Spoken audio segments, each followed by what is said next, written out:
தைப்பூசத்து அன்னைக்கு கோயிலுக்கு போக முடியலைன்னு அந்த 2 நாள் கழிச்சு எங்கள் அம்மா வந்துட்டு மருதமலைக்கு போகணுன்ட்டு வந்திருந்தாங்க.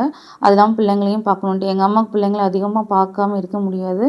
ஏதோ 2 மாதத்துக்கு ஒரு டைம் நாங்கள் ஊருக்கு போவோம். இல்லைன்னா எங்கள் அம்மாவாவது வந்துருவாங்க பார்க்குறதுக்கு.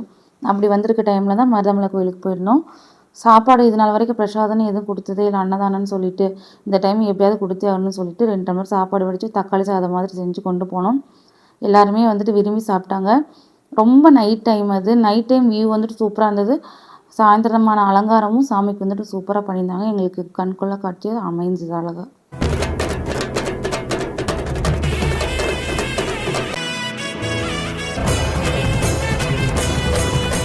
சாமியெல்லாம் கும்பிட்டு முடிச்சதுக்கப்புறம் நிம்மதியாக ரிலாக்ஸாக வந்துட்டு எல்லோரும் உட்காந்துட்டு இருந்தோம். அன்றைக்கி நைட் வியூ வந்துட்டு அழகாக இருந்ததுனால எல்லாருமே அப்படியே லைட் வெளிச்சத்தை பார்த்துட்டு கீழே இறங்கி வந்தோம். அன்றைக்கி பஸ்ஸு கொஞ்சம் ரொம்ப லேட் ஆயிடுச்சு. பிக்கப் பண்ணுறதுக்கு வரும்னு பார்த்தா ரொம்ப லேட்டாக தான் வந்தது. இருந்தாலும் பொறுமையாக இருந்து எங்களை அழகாக வந்துட்டு கீழே கூட்டிகிட்டு போயிருந்தாங்க. அந்த வேல் லைட் செட்டிங்லாம் பார்க்கும்போது நைட்டில் அழகாக இருந்தது. எப்பயுமே பகலில் வந்து பார்த்துட்டு இப்போ நைட்டில் பார்க்கறதுக்கு ரொம்ப அழகாக இருந்தது. அந்த ஊரே வந்துட்டு எவ்வளோ பிரகாசமாக இருக்கிறத வந்துட்டு அன்றைக்கி பார்க்க முடிஞ்சுது. அப்படியே கீழே வந்தோம். பிள்ளைங்க அது இதுன்னு வேணும்னு சொல்லி கேட்டாங்க.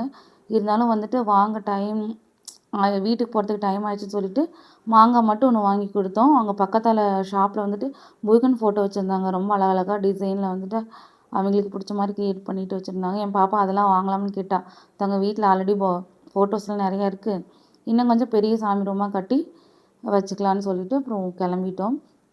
டாக்ஸி தான் புக் பண்ணியிருந்தோம். போகும்போது பஸ்ஸில் போயிட்டு வரும்போது ரொம்ப லேட் நைட்டுனால டாக்ஸி புக் பண்ணி வீட்டுக்கு வந்துட்டு ரொம்ப மன நிம்மதியோட சந்தோஷமாக வந்தாச்சு.